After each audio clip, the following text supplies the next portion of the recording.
Thank you भारतीय सहाफ़ी विक्रम सिंह, आप कैसे हैं? तशरीफ़ लाए पाकिस्तान में इस बड़े टूर्नामेंट को कवर करने के लिए, और मैं दिली तौर पर मशकूर हूँ कि आप मेरे ऑफिस तशरीफ़ लाए। कैसे हैं आप? बहुत ज़बरदस्त, बहुत शानदार। लाहौर आकर के मन ही खुश हो गया। अल्हम्दुलिल्लाह खुश हो गया। कितने सहाफ़ी आए भारत से? 7 सहाफ़ियों को वीज़ा मिला है। तो दो तो हम आ चुके हैं, एक मैं था, एक 2 हिंदू के हैं, बाकी 5 शायद बाद में आएंगे। 7 सहाफ़ियों को वीज़ा मिला, 2 आप इस वक्त लाहौर और 5 दुबई में बैठे हुए हैं। हाँ, इंडिया पाकिस्तान मैच के बाद मुमकिन है कि वो आए। यार विक्रम को खाने शाने खाए, को बट कड़ाई खाई है कि सिर्फ क्रिकेट मैच ही देख रहे हैं? जब से मैं आया हूँ खाना ही खा रहा हूँ। मैं 6 महीने लाहौर रुक गया तो 150 किलो का हो जाऊँगा, ऐसा लग रहा है। 150 किलो के हो जाएंगे भारतीय सहाफ़ी। अच्छा, सवाल ये है आपसे, सबसे पहले आज का मैच देखा आपने?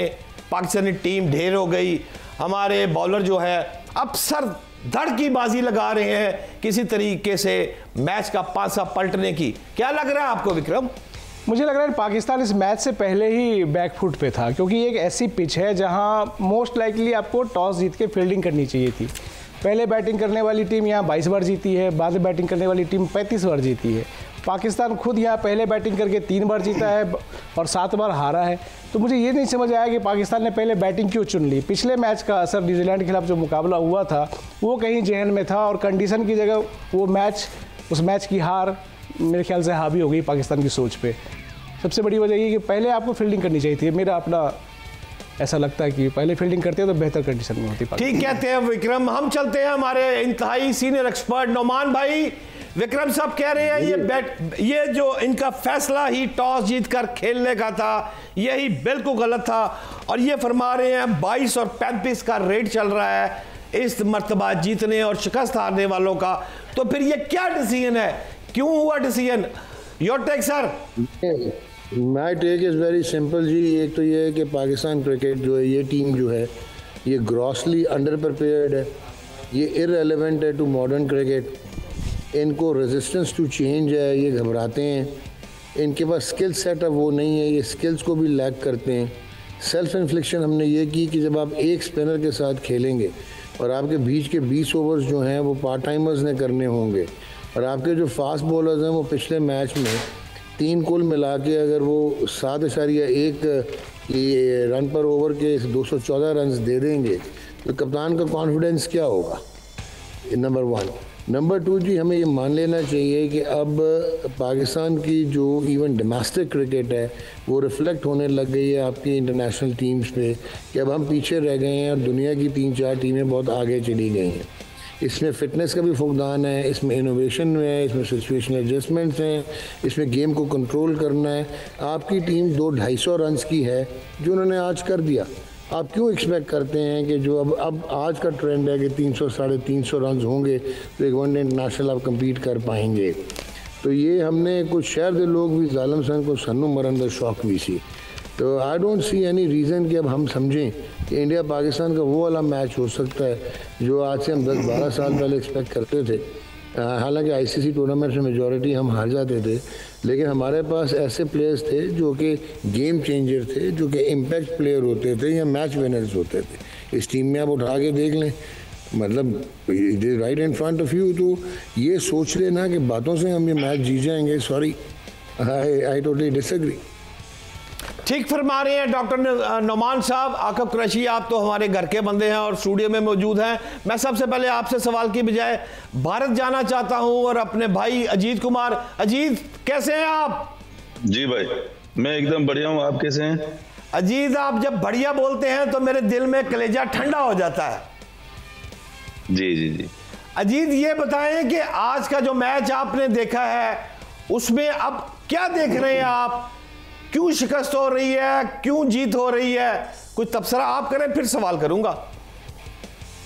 बिल्कुल दिख रहा है यहाँ पर पाकिस्तान बैकफुट पर ही प्ले कर रहा है अपना गेम। वो एटीट्यूड नहीं दिख रहा है पाकिस्तान के पास जो पहले कभी हुआ करता था।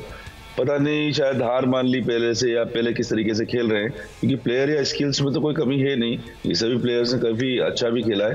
बाबर आजम से उनसे काफी उम्मीद थी, लेकिन वो अच्छा नहीं खेल पा रहे हैं।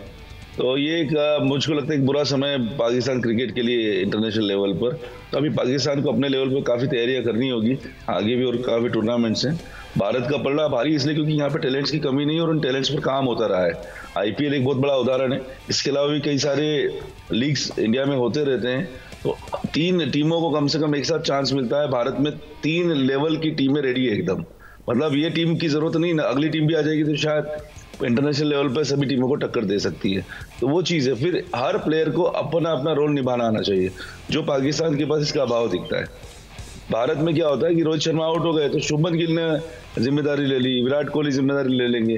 तो ये चीज़ें यहाँ पर पाकिस्तान में इस चीज़ का मुझको लगता है अभाव है, जिसके कारण से पाकिस्तान बैकफुट पर है। स्किल्स और टैलेंट में कोई कमी नहीं है, कोऑर्डिनेशन में कमी है, सब लोग मिल करके कोई टीम की तरह कोई काम नहीं कर पा रहे हैं। आप देखिए बॉटम लेवल पे काफी अच्छा हुआ, आपके खुशदिल काफी अच्छा काम कर रहे हैं, दूसरा मैच है कंटिन्यू उनका, तो वो तो अच्छा कर रहे हैं, लेकिन सपोर्ट नहीं मिल रहा है। मोहम्मद रिजवान काफी बढ़िया बैट्समैन है, अच्छी आज पार्टनरशिप हुई, तो मुझको वहां पर उम्मीद थी कि 280-290 रन तक जाएंगे।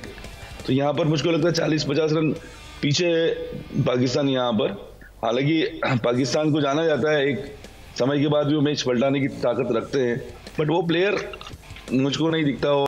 वकार यूसुफ वाला जमाना है जो मैचों को पलट दिया करते थे, तो वो हम उम्मीद करते हैं पाकिस्तान से आने वाले समय उनका अच्छा हो, और उम्मीद करते हैं अभी 1-2 विकेट अगर हो जाए पाकिस्तान ले पाए तो शायद कुछ बराबरी आ जाएगी। फिलहाल तो भारत का पलड़ा काफी भारी है, तो मुझको नहीं लगता कि भारत इस मौके को अब छोड़े। अजीत कुमार कह रहे हैं कि पाकिस्तान नीचे जा रहा है और भारत का भारी जा रहा है, कोऑर्डिनेशन में कमी है।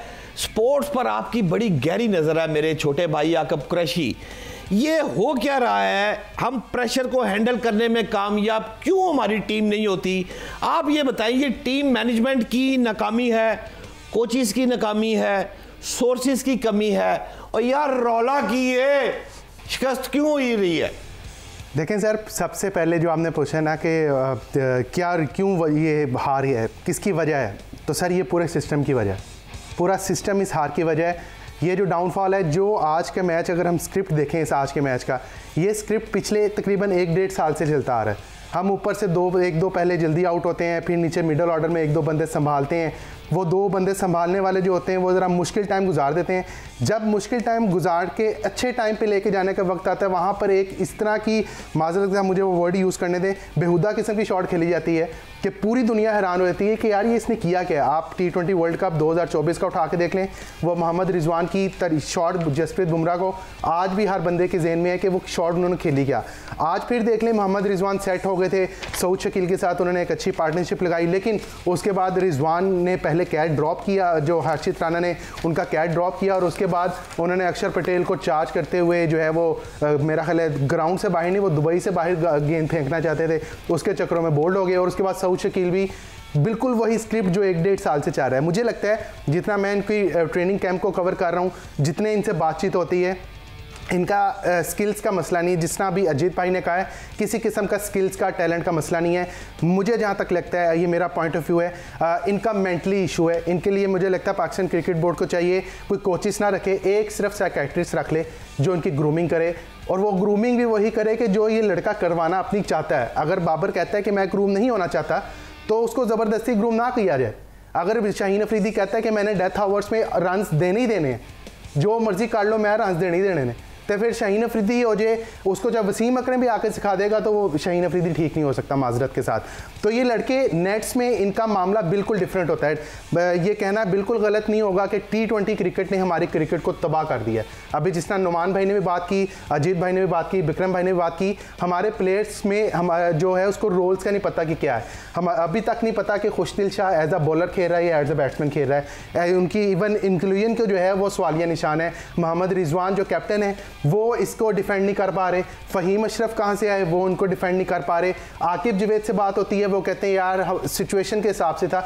और सर हमें भी समझाएं कौन सी सिचुएशन, क्या क्रिकेट फैंस, क्रिकेट जर्नलिस्ट ठीक कह रहे हैं याकूब कुरैशी। मैं आपको लेके चलता हूं नाजरीन डॉक्टर नोमान के पास। डॉक्टर साहब, आप हमसे बहुत ज्यादा क्रिकेट को समझते हैं, आपसे एक मैं सवाल पूछूंगा और उसके बाद आपको दरखास्त करूंगा कि स्टूडियो में बैठे मेरे इंतहाई जो इंडियन विक्रम भाई बैठे हुए हैं, इनसे सवाल आपने पूछना है। लेकिन इससे कबल मैं आपसे ये पूछना चाहता हूं कि मेरे जो क्रिकेट के अंदर ज़राए हैं वो ये कहते हैं कि गॉसिप्स इतनी चल रही हैं, जब से कप्तान की तब्दीली का मामला हुआ है, कोई इधर से उधर हो गया है। फिर आप देखें ओपनर को ओपनर नहीं होना चाहिए, उनका टाइम चेंज कर दिया गया है, उनको नीचे आना चाहिए। सारी बातें मैं चाहता हूं आपके मुंह से सुनूं, क्या कप्तान कर रहा है, किसको हटाया गया है और क्यों किसी का बैटिंग ऑर्डर चेंज किया गया। डॉक्टर नोमान साहब देखें, ये तो खैर आज के मैच को तो आप छोड़ें, आपकी 2-2.5 साल पहले टीम जब बाबर आजम को कप्तान बनाया गया था, एक तो बाबर को कप्तान गलत बनाया गया था। वो था बहुत बड़ा player, generational talent, outstanding merit का, लेकिन उसने कभी कप्तानी की नहीं हुई थी मासवाई अंडर 19 वर्ल्ड कप में। अच्छा, उसमें वो एबिलिटी भी नहीं थी लीडरशिप की, आपने उसको कप्तान बना दिया। माजरत, वो बहुत परफॉर्म करता गया और हमारे जो होता है कि वो प्लेयर्स हमारे स्ट्रांग हो गए, बोर्ड हमारा थोड़ा सा हिल गया और फिर हमने एक अजीब व गरीब हरकत की। ये जो लड़के थे ये शायद टूर्नामेंट नहीं जीत पा रहे थे, लेकिन ये माजरत, ये फाइनल में पहुंच जाते थे या सेमीफाइनल में खेल जाते थे। उसके बाद आपने इनकी बॉन्डिंग बहुत थी, ये आपस में सिक्योर बहुत थे, इनकी स्ट्रेंथ थी। अच्छा, फिर ये जो दूसरी किस्म की चीज़ें होती हैं सरोगेट वगैरह, उनमें इन्वॉल्व नहीं थे। फिर हमने खुद तोड़ा इनको। हमारी एक सीरीज़ थी जो कि अफगानिस्तान में हुई, वहाँ हमने शादाब खान को कप्तान बना के भेज दिया। जब आपने ये हरकत की तो आपकी इंडिविजुअल इनसिक्योरिटीज़ आना शुरू हो गई और हर एक ने सोचा कि वो भी कप्तान बन सकता है। वहाँ से आपकी टीम का शरादा बिखरना शुरू हुआ। उसके बाद जो सबसे बड़ा प्रॉब्लम आपका ये था कि आपका जो बैकअप सिस्टम है, जो डोमेस्टिक क्रिकेट है, इट्स नॉट लाइक इंडिया कि आपने ऑर्गेनाइज कर लिया हुआ है। हमने ना टूल्स को इंटीग्रेट किया हुआ है, ना हम लोगों ने, हमारी प्रोसेस ड्रिवन है, हवा में हम कराते हैं। हम चाहते ही नहीं हैं कि माजरत कि हम ये जो है फर्स्ट क्लास क्रिकेट जो है उसको प्रमोट करें, इसको मॉडर्न क्रिकेट की तरह मल्टी डिसिप्लिनरी अप्रोच लेके आएँ, बायोमैकेनिक्स की बात करें, वर्कलोड मैनेजमेंट की बात करें।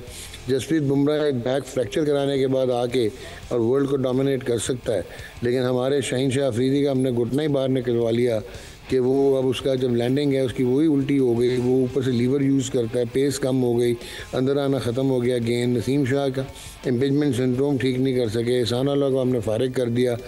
सो इस किस्म की जब हम हरकतें करेंगे, प्रायोरिटाइज़ हम करेंगे नहीं, तो हमने अब 6 शराजे बिखेरे।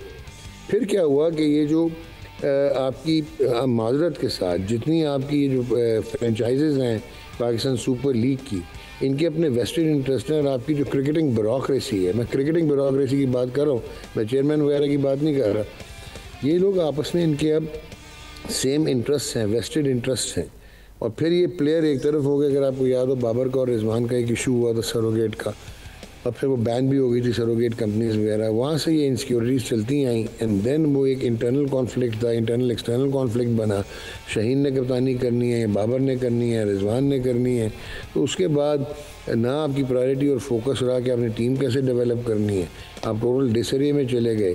फिर हमने सिलेक्शन, मुझे नहीं समझ आती कि 97 टेस्ट खेला हुआ अजहर अली, 77 टेस्ट खेला हुआ असद शफीक और करता धरता सारा आकिब जावेद। मैं तो नहीं मान सकता कि आप आईसीसी का टूर्नामेंट खेलने जा रहे हैं, एक वो ओपनर रख रहे हैं जिसको आपने खुद सेंट्रल कॉन्ट्रैक्ट से बाहर कर दिया था